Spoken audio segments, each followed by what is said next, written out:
And we're back. Man. And it is a big week, man. Your guy Deej, my guy Deej over there with me. We have a big Yes, week. sir. What'd you say? Yes, sir. Oh, it's lit, brother. The energy is just flowing right now. Coming off a weekend of great sports. We have another great sporting events coming up. We had boxing this weekend. We had the basketball playoffs kick off this weekend. And this week, we got the NFL draft coming up, man. We got the NFL draft coming up, one of the most exciting times of the year. Um, Not only good players, talented group of guys, families' lives changing, but we're gonna get to see some Mm. drip out there too. And I'm Mm. very excited for the outfits and the drip. So draft week is upon us, man. How you doing, B Scar? How you doing, my guy? Man, I am doing very well. I didn't get to go to the fight this weekend like you did, but I was here in Portland, Oregon. The sun has been shining on us, so we had a little barbecue, back-to-back weekends with a little barbecue. Getting on the But grid. again, I'm in this vegetarian phase of my life, so I put some mushrooms on the grill. Had a little mushroom bean with a bean and corn patty put Mhm. together on some bread. Ate good. Watched a little hoops and had a great weekend, man. And I'm looking forward to this draft upcoming this week. Man.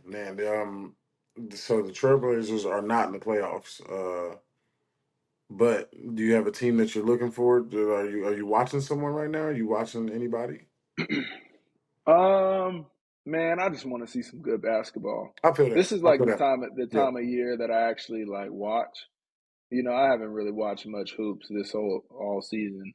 But once the playoffs start, I start getting into it and I start to learn, the teams and which teams that I like. And um, I watched the Lakers a little bit. I watched the Knicks. It's cool to see the Knicks out there Indeed. doing well. You see all those celebrities courtside finally got a decent team. Um, so yeah, I don't know. I'll have an answer for you in a couple of weeks once we Okay. get Okay. through Get round back to one. that. Who I like. We'll get back to that in a couple weeks. Right now, we got to talk about the draft, man. The draft, and we'll start off with our draft day stories. Let's get into our draft day stories. I was a late Well, round we'll draft start pick. with you. I Yeah, yeah. start with you, the guy who actually got drafted. Okay. I was gonna bounce back and forth on our separate stories, but so I was I was worried, honestly. It's draft day. I've been through a decent season at Clemson. My year started off rocky because I didn't get to play the first 6 games at Clemson. Then I ended up finishing. We ended up doing a national championship run. So we lost, but we went there. And I ended up getting 9 games under my belt. Felt good. Felt like I performed well at all the pre-draft events that I had to do and those things. And draft day comes along, and I'm hearing all over the place. You've heard somebody's uncle said you're going in the second round, and you look on all the sites, and it doesn't say you're going anywhere. It says you might be back at your mama house, is what it looks like. Um, so you're just sitting there. The first day comes on, and you watch it. It was good to see like some of my friends get drafted. I'm watching. I get to see my boy Shaq get drafted. Those guys and just people who I knew, but like obviously knew I wasn't going anytime soon in this draft. Day two comes around. I don't know why I had so much hope on day two, but for some reason I was full with just like like false like hope, real adrenaline. Like every person calling me that I don't know the number. I'm getting scam likely calling me. Everything's going on, but it was cool. And then I finally get the call from Houston. Man, it's OB, Rick Smith, those guys. Pick 166 in the fifth round. Um, And they're just like, we're gonna bring you to Houston. And shoot, after that, me and my mom went to Texas Roadhouse, and we got some food at Texas Roadhouse. It was lit. It was a good time. They ate the rolls. You know, they give you the unlimited rolls, and it was a vibe. That was my draft day story, man. It was pretty chill. Man, my draft day story. So my college career was interesting. I didn't have a traditional path. You know, I was a high recruit coming out of high school. Went to Cal. I played 3 years of my eligibility at Cal.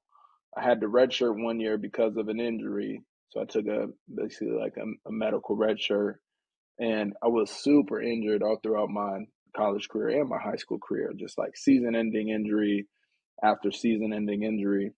So after I finished my 4 years at Cal, graduated, I had one more year of eligibility, transferred to Stanford.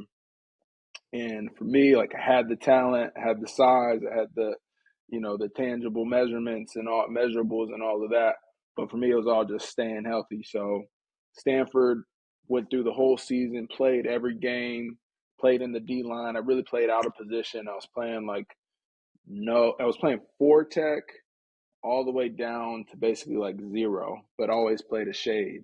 I don't know if you knew that, but I was playing a 1-3 tech. Like I was in the inside, and I What? weighed probably like 200, and I came into Stanford at like 255, and I ended at like 270. So I only put on like 15 pounds of weight throughout that whole season. So I played out of position, but played the whole season. And I was knee braced up and all for every game. Had to So be. then, oh yeah, I was like, I'm not taking any risks. Like I just gotta play these games.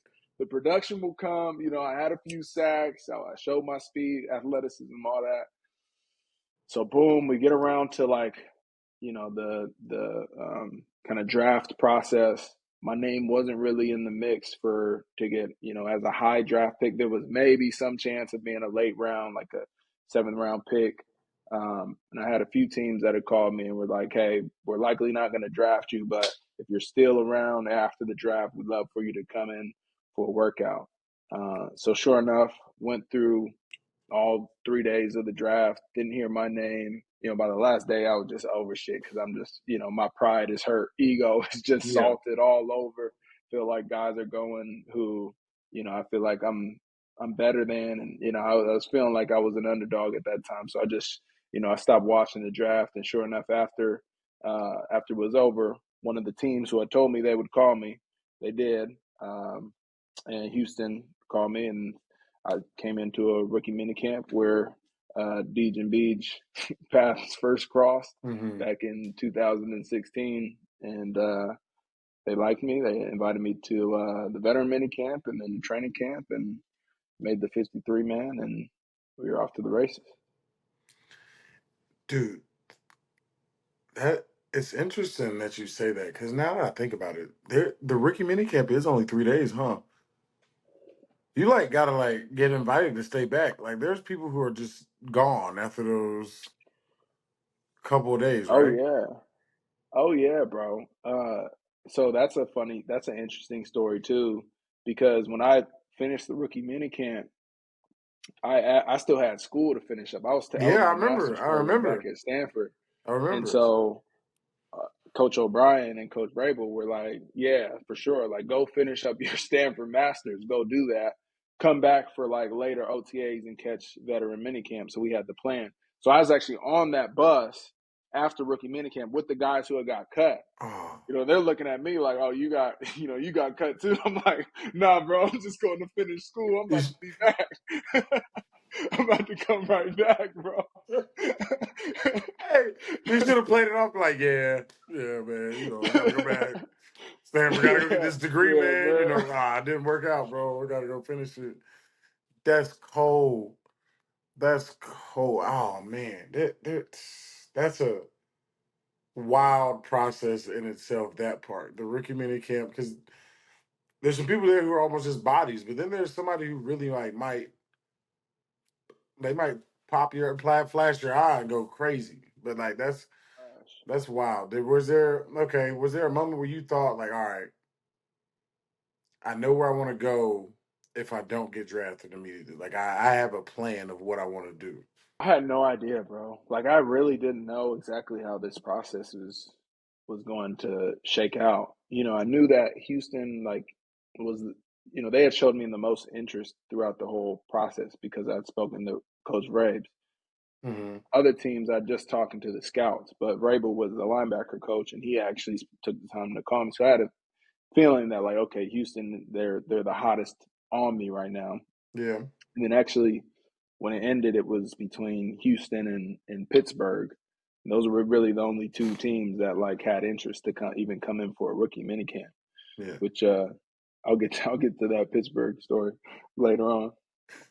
That's like an interesting thing, bro, because it's very like subjective. I feel like sometimes like how talent's seen across like to everybody about like certain players, what's going on, how they feel about them, like that can take you from being drafted to either undrafted or where you get drafted. I think that's like a big thing in this draft for me. I'm looking at like all the boards and the talent. There's a lot of talented guys coming out in this draft, like a lot. Like because I mean, shit, football in college is basically free agency now. Like everybody's just going everywhere. It's hard to keep up really with where kids are. But there's a lot of talent. I mean, kids are going to good situations to create matchups for themselves. But there's a lot of talent in this group. There's a lot of like what people feel like maybe all right. Everybody's pretty consensus on Caleb Williams as number one quarterback, right? But then after that, like I can almost say this at every position. Maybe the one or two guys, like Marvin Harrison is considered the best receiver, but there's so many guys that everybody has preference on. It's kind of wild. I've been just going through this draft specifically. Like you got Marvin Harrison, you got Roma Dunze at receiver, you got Keon Coleman, you got there's just so many kids, and it's wild to see how talented this draft is loaded with just like athletes. There's so many athletes everywhere, and just people feel about them all over the spectrum. It's kind of a wild thing. Yeah, yeah, and the quarterback situation is pretty unique too, right? Yeah, Because they're saying there could be four quarterbacks that go in the first round, right? Caleb, obviously, as you said, is a front runner, but then there's Bo Nix, and then the Washington quarterback yeah, Penix too, right? And man, then yeah. who's the fourth one You got that Drake they're talking May. about? You got the Daniels kid from LSU.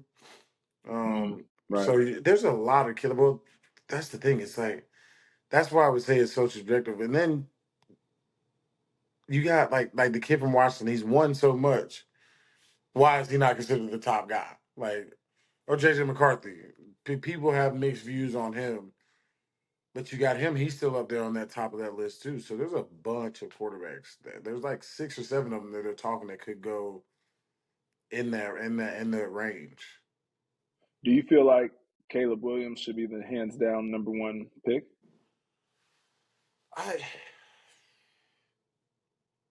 I, there's the kid's talented. There's no really denying it. You see it all over the film. If you watch him play, it's he he can play, and so I think that's for me with ball being talented is the most important thing. But there's other things that go into it. But I, it's hard for me to say he's just. It depends on what you want on your team. I would say yeah, he's got the most eye popping stuff, but like I wouldn't say oh he's just like light years above the rest of these guys. Like you know what I'm saying? Like the kid Jaden Daniels from LSU put up crazy numbers. Heisman, you know what I'm saying? Hmm. The kid from Washington went out there, did what he did, and still went. I mean, came to pro day. Everybody's talking about he's injured. He's this. He ran a 4.4 at the pro day. Put on a light show throwing the ball. Um, there's so many kids based off preference. I watched JJ McCarthy. He threw at pro day way better than I thought. Like I've never seen him really throw the ball around. So like it was cool to actually see it. Bo Nix had an amazing college career. Amazing. He was in there forever, but it was amazing. Like he was there a long time. He's got to be old now, but what does that matter? He's playing good. So I mean, Yeah. I don't see that he's that. Caleb's like, oh my god, better than any of these kids in the draft.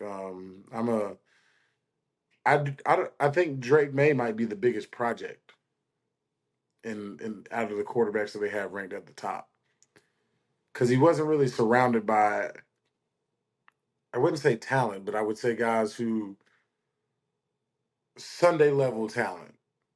You know what I'm saying? Like he was surrounded Right. by some guys, but Sunday level talent. I'm saying from all across the board as a team wise, I think he probably had the least around him than everybody else.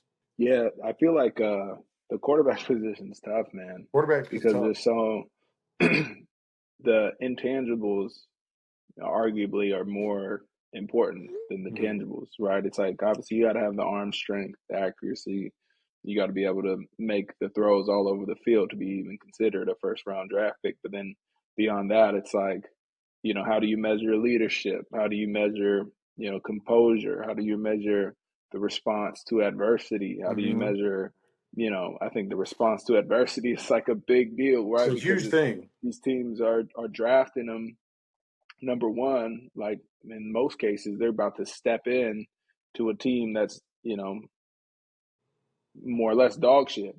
And Yeah, so they're about to step into an adverse situation situation off rip. and then how do they respond to that? And you actually have never seen most of these quarterbacks be in an adverse situation in Hmm. their whole career because they were stars in high school. They probably went to the best high school. They won state championships. Then they went to the best colleges, the best talent, throwing to the best Yeah, they receivers. wouldn't even. First Then of all, you if they go to the lost in high school, league they and wouldn't you're on even the be worst here. team. If they lost in high school, they Yeah. wouldn't even be in this situation. Like it would just you can't be Right. good at quarterback and have a losing high school team. Like nobody's going for that. And everybody's gonna be like, Yeah. whoa, no, that's on you, Yeah. bro. But yeah, Yeah. so there's a that's gonna be tough. Like you said, that's something. How do you measure that? Like, how do you, as a scout, even see it? I don't know that you see it as often. I mean, you can say things, you can nitpick at things, but I think they got to do their due diligence as scouts to really Yeah. see what goes on with these kids and these young men. It's also a deep draft for the big uglies in all ways. You edge guys, y'all a little bit, prettier, so I wouldn't put y'all in the big ugly category. Y'all still big and ugly, but for some reason y'all don't think y'all are. I like some of the edge guys, but you got like some guy like the Chris Jenkins kid from Michigan. His dad played in the league. You got what, John Alt's son, the tackle, offensive tackle. There's a bunch of like not only league legacies, but there's just a bunch of talent that you like in this draft from that O line, D line perspective. I think it's a good mix of having that COVID year with a little bit of older kids going against that young talent in college, and it really forced college ball to be better. I think in the trenches. I've been watching some guys Hmm. this year, and I've been the kid from Texas Sweat. He's huge, big nose guard. And I just love watching him move around the way he gets after it.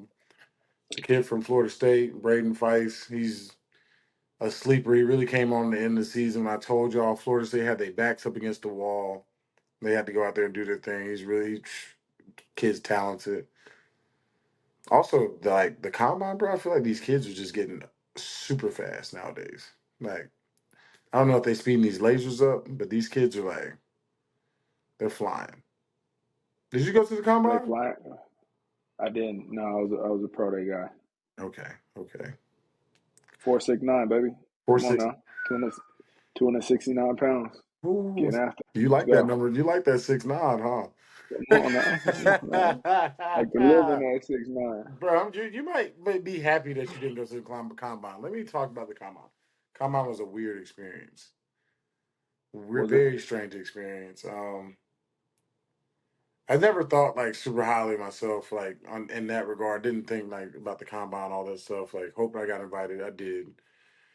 Um, but when I got there, bro, just so many questions, so many questions, and I was young and like naive, just kind of like, Lord, these people. I was very skeptical. I'm like, they asking questions they already know the answers to. I don't know. I feel like they messing with me. It feels like interrogation. It feels like what I'm saying. Like I don't like that feeling. So it was not a great Well, experience for me. well, you came off of the season where you were suspended for the first 6 games of that Yes, season, so they probably were yes. extra pressing you. extra pressing. And then for me, it was tough because I'm like, bro, like y'all don't really know what's going on. This and the third. It's not that much. Like, ask me football questions. I'm answering like I'm drawing up coverages. I'm doing everything right. They're not asking me any freaking football questions, and it just stressed me out. I ended up performing okay. I performed okay. I didn't feel like I put my best foot forward in that performance, but I do think things leading up to that, and then pro day, I did very, very well. I feel like I had a really, really good pro day. I don't remember my 40 time. It's not that important, honestly, for me. More of a 10 split guy, and then just kind of coasted on out of there. Um, but the pro day, I was going stupid. I remember going stupid at pro day. Pro day What is was always the a vibe. what was the craziest question that you got at the combine? Man, all my questions were very similar. Like, you're not gonna fuck us over if we draft you, right? Like, basically, it's just Yeah, like, all my straight questions, to the like, point. which is also probably why I didn't like it, and I kept getting annoyed because like all my questions led back to, "Hey, bro, we know you. Hey, we know you. You're not gonna fuck us over, is you?" Like, that's what You're not gonna waste our money, you're not right? gonna waste some money, bro. If we draft, I'm like, damn, bro, no, bro, come on.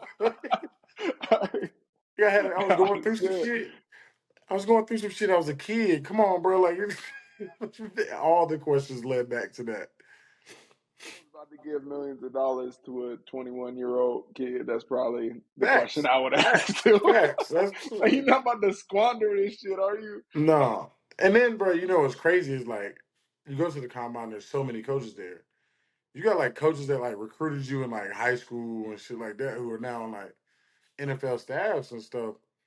And I'm sitting there. I'm like, bro. I mean, sure. You try to convince me to come to your school. You're not even there no more. You you're here now, and you trying to convince me to come there.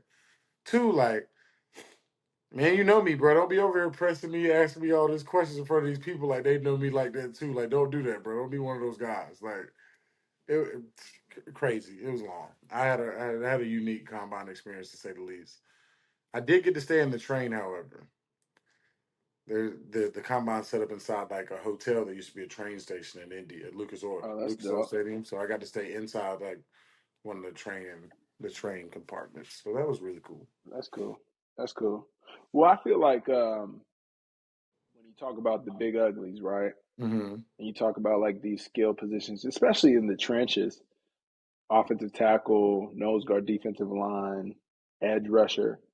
I feel like it's a little bit easier to get that right for at least like the top picks. Like the first round in those positions, do the intangibles matter as much? And I would say an outside defensive lineman and a interior offensive lineman are easier to get right early in the draft. I think it's tough being a tackle on that island as a young guy. No matter that's tough. You're dealing with y'all. Like that's a tough job. These are the guys who are getting paid the big bucks. That's who you got to deal with. Like you got to pay like it's tough. I wouldn't say it's easier to hit. I would say it's tough. And then an interior deep tackle drafting them that early, you're taking a chance on a guy who maxed out 10 sacks, but like he could be not good in there very easily. Not be very good against the run, not do as well in pass production like he did in college. So I think those are a little bit harder, but I think guards do very. I think you see if a kid's playing guard in college, he wants to play there. Like like that kid, like he wants to play there. He loves it. He likes that shit. Center, Yeah, same thing. You know what I'm saying? Like I think DNs in college, they've been playing DN pretty much they enjoy it. They play it their whole life. They understand it's a little bit easier to get used to certain things. You're outside, you're a little bit more free, more space. yeah, I think playing tackle, I think you can hit on them, but I've seen so many miss in the last few years, dude. Just like, and I wouldn't say like those guys are bad, but just like, shoot, you dealing with the TJ Watts, the Miles Garrett's, like those guys of the yeah. world. Like it's Right, it's a tough ask for a right, guy who's in year 3 or 4, or 5, whatever. The people who are at the top of their game. So I mean, you come in year right. one and you got to deal with those guys. Good luck. Yeah. Yeah, no, that's true. That's true. And I guess my mind immediately goes to like the Miles Garrett's or the TJ Watts or the Bosa's of the world or the Chase Youngs of the world, like Yeah, you going to the best guys who ones are though. Yeah, you going to the best that well, that's ones. what I'm saying. Like it's easy to get those right because not only are they the most physically imposing players Yes. throughout their whole career, Yes. they also will be the most physically imposing in the NFL. Correct. You know, and there's also like some of those offensive tackles that are that way too. Like, you know, the huge ones, like a Trent Brown or like the Laramie, yeah, Orlando, like those the guys are huge. LT. Like, They yeah, are also going to be the most talented tackle once they get to the league as well. So it's easier to hit on those. But it's like after you get to those, like I guess there is that gray area of they have been the most physically imposing in their past in their career, but now they're stepping into a realm where they won't be, just like the quarterback, right? yeah. So then how do they And respond and and like to you said, adversity?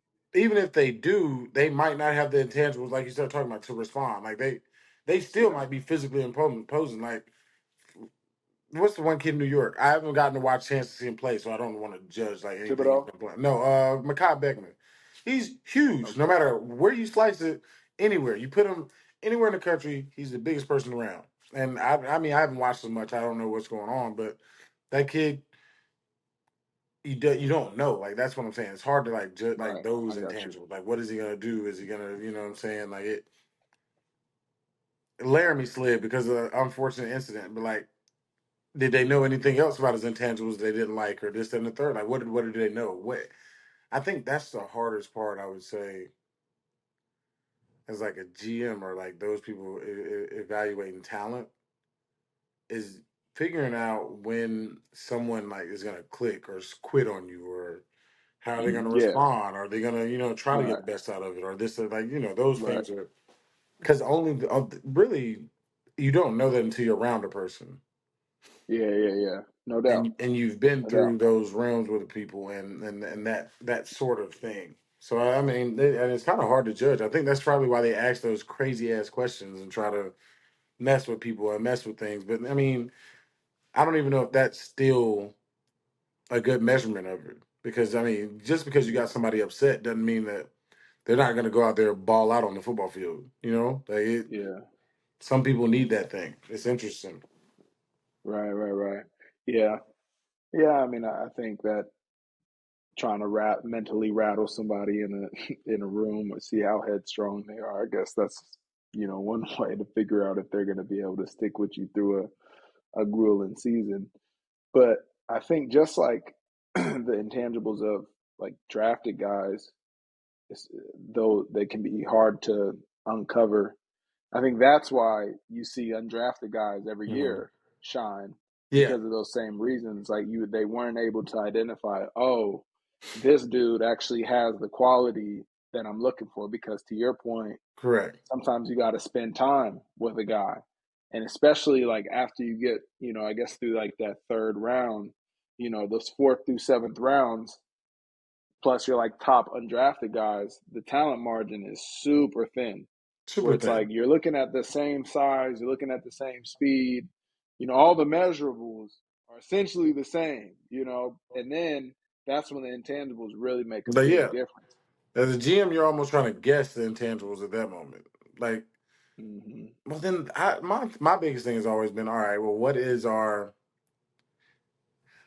what's our line between, like you said, that and undrafted? Because I mean, think about undrafted guys, like name some like fire, like Wes Welker, an amazing talent in college, went berserk at Texas Tech, went flat out stupid, goes undrafted, but goes to the league and does the exact same thing that he did in college, like exact same thing. Hmm. So, do you miss on him just because of size? There's no way. Not with what we're seeing Yeah, in right. football. Just because of size? Yeah, but he was also kind of like the first of his kind. Like a Wes Welker wouldn't be missed in 2024. You don't think so?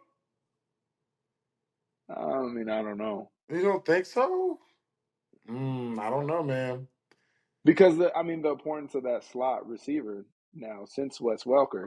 Yeah, He they kind of are. like They are, but I highlighted don't. how they can change the game, and especially that system. I mean, I guess that system too, right? But Like that position became really important. I mean, when we were in Houston, how many like Wes Welker replicas did we see come through via undrafted or even facts. drafted? You know, the like short, quick, Kiki QT type that was supposed to be like the next Wes Welker. Yeah, but I feel like guys get like I said, I feel like guys who go berserk in college get missed still all the time. Yeah, for Like, sure, for sure.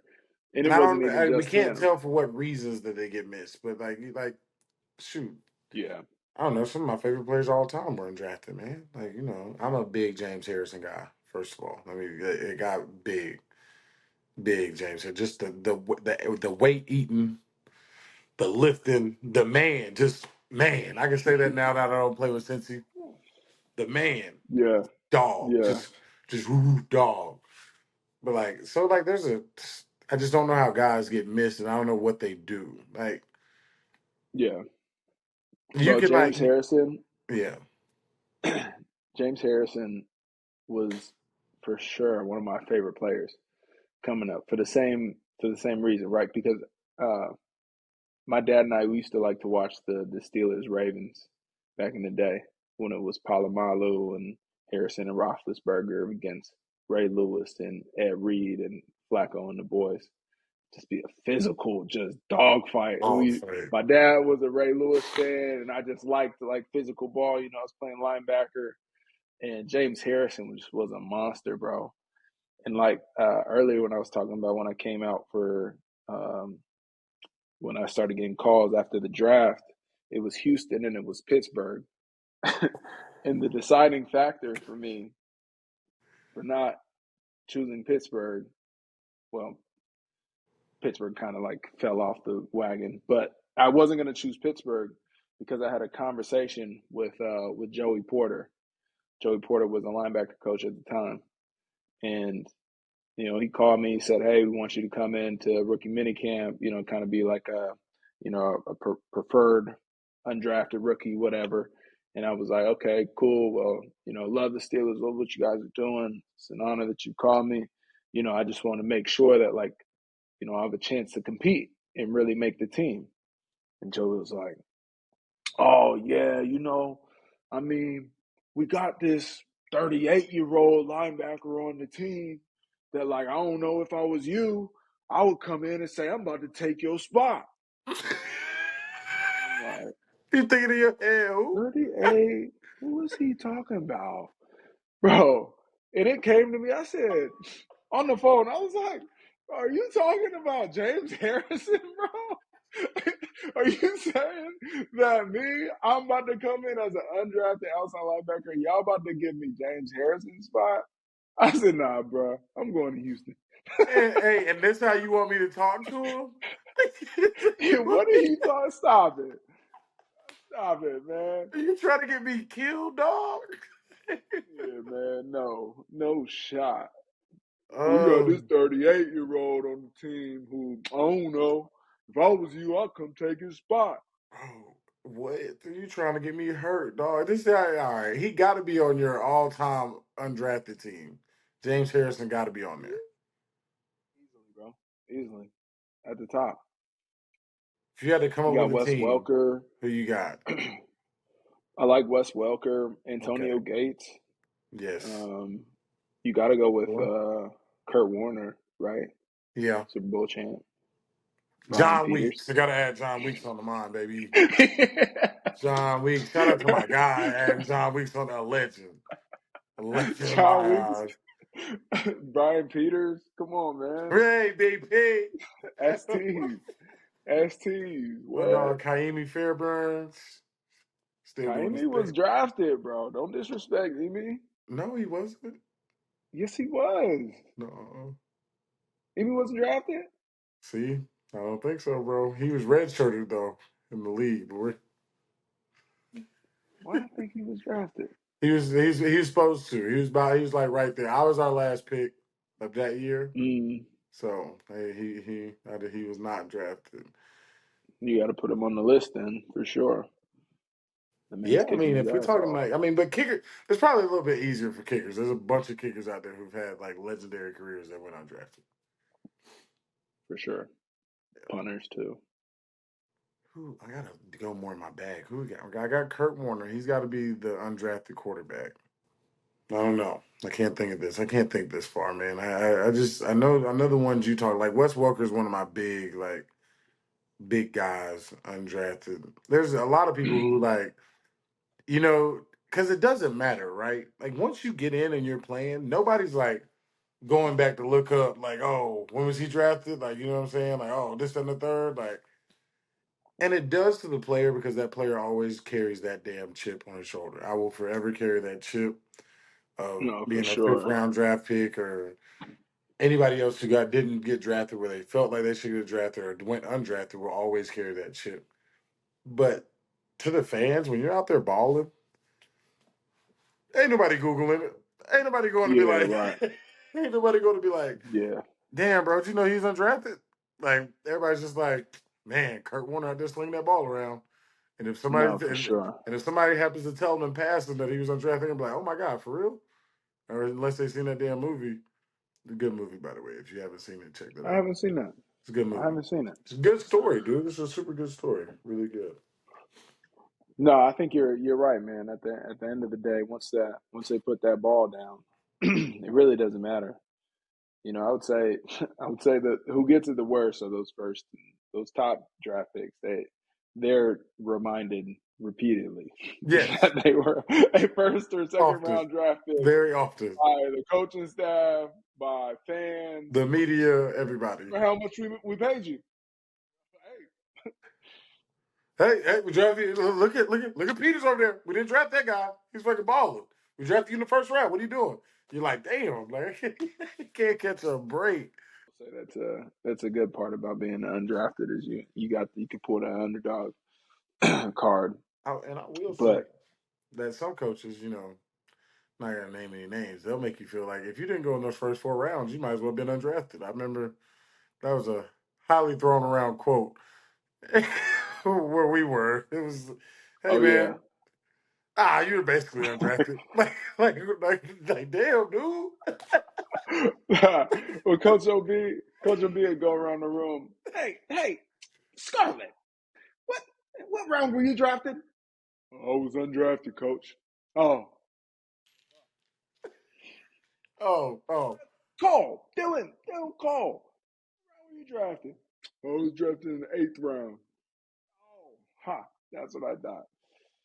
But I mean, his whole point was that anyone can make the team, and just because you're drafted doesn't mean that you will make the team.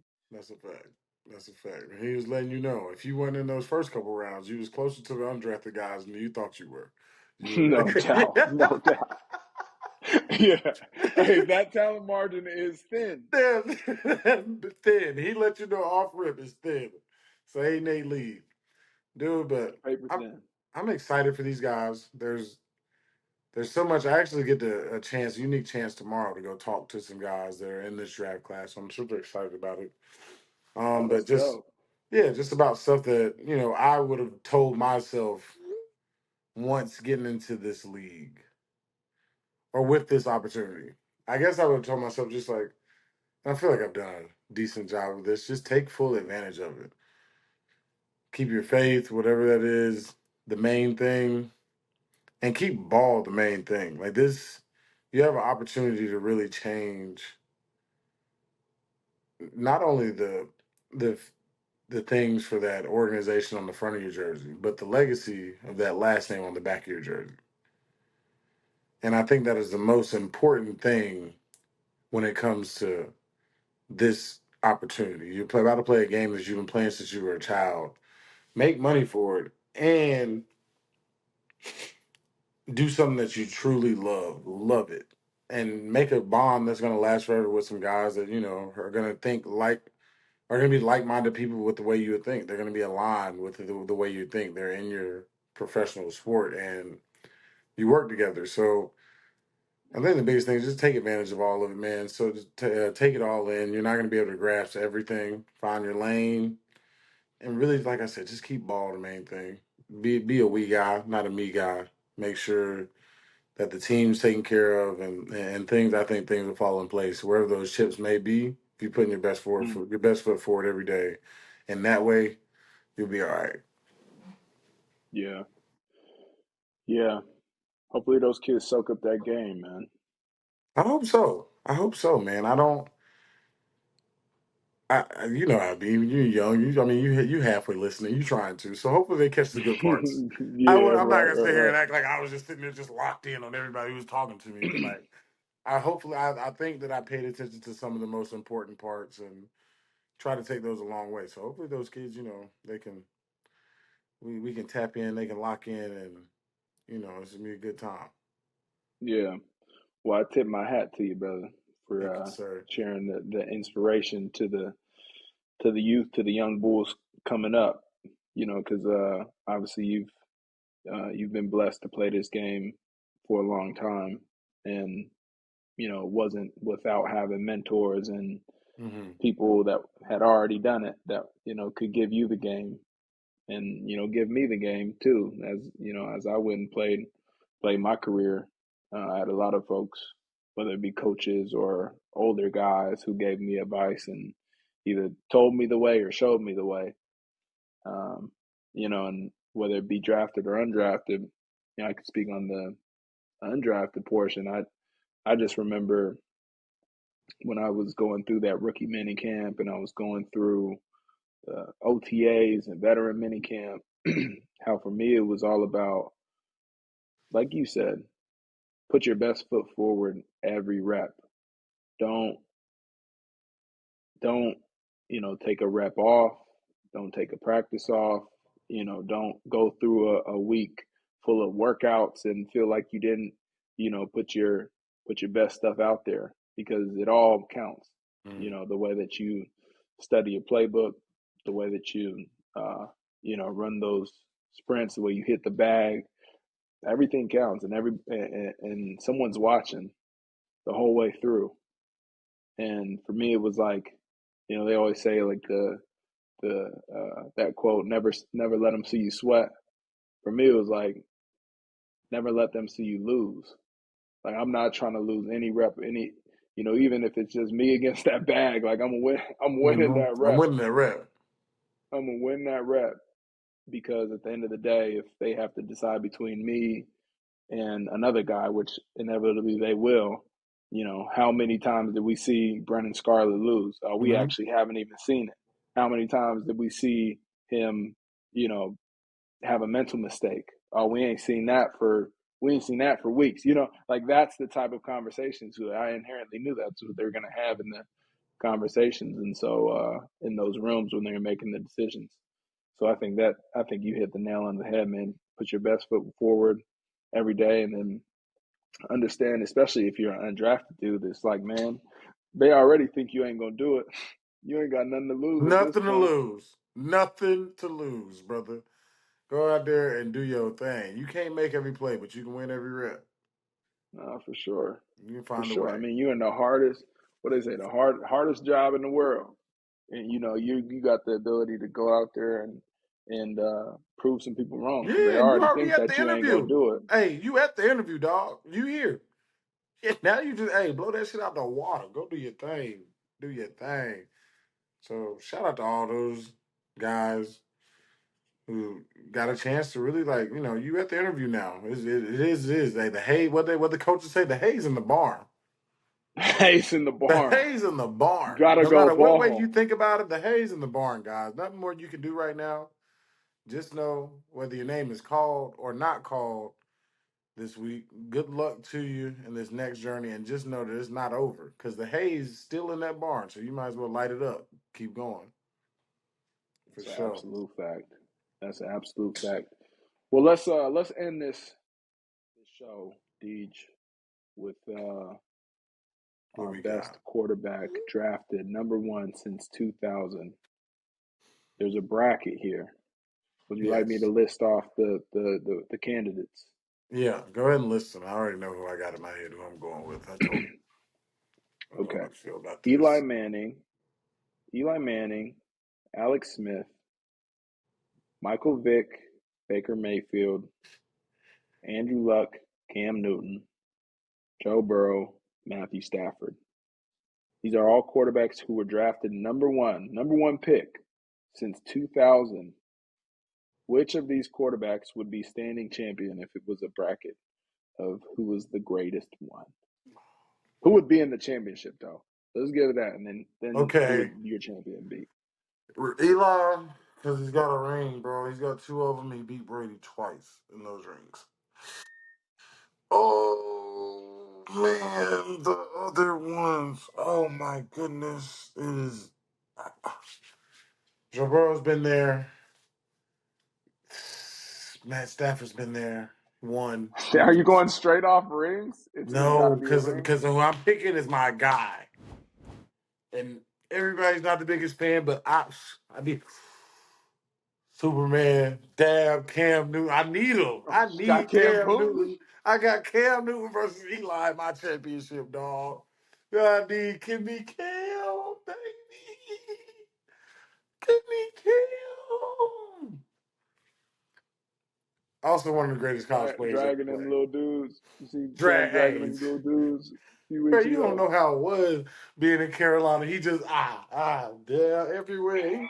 He in the end zone turning everybody up. People try to smack the ball out of his head and stuff. He still dad.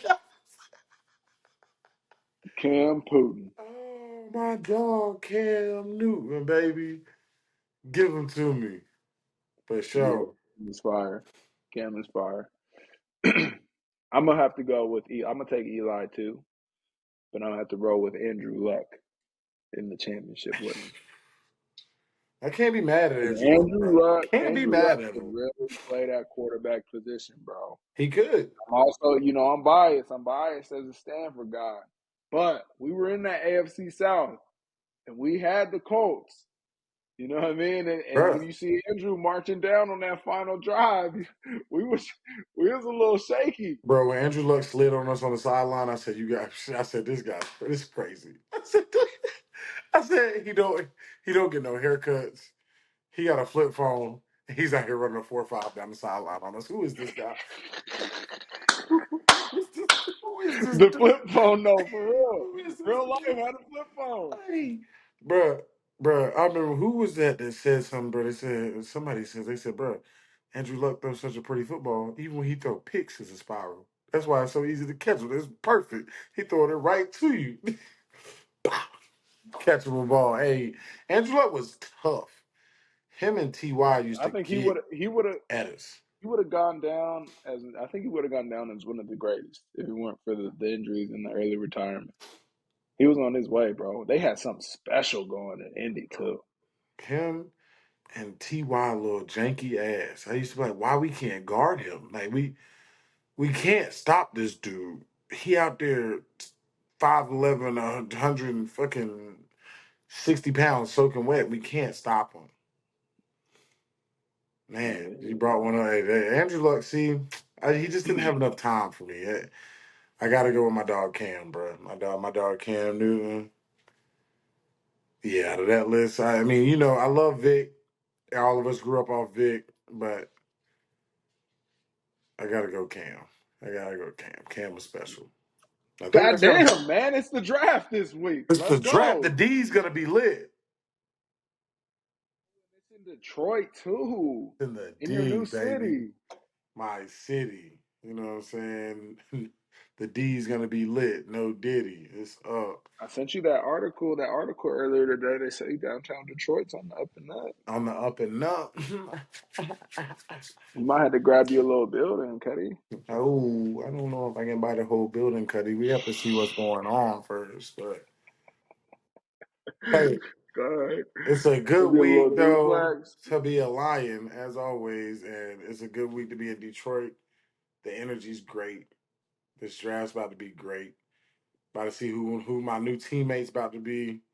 You know what I'm saying? Get them in here to the great culture. And hopefully, there's a couple guys I'll be watching and I'm excited to see. Can't wait to see it, man. Me Good too, luck with man. your with your sharing the words to these young folks Thank you, tomorrow. brother. Appreciate that. I'm gonna get them right. Until next week. It's your boy Deej, And it's your boy Beach. and we out from the group chat.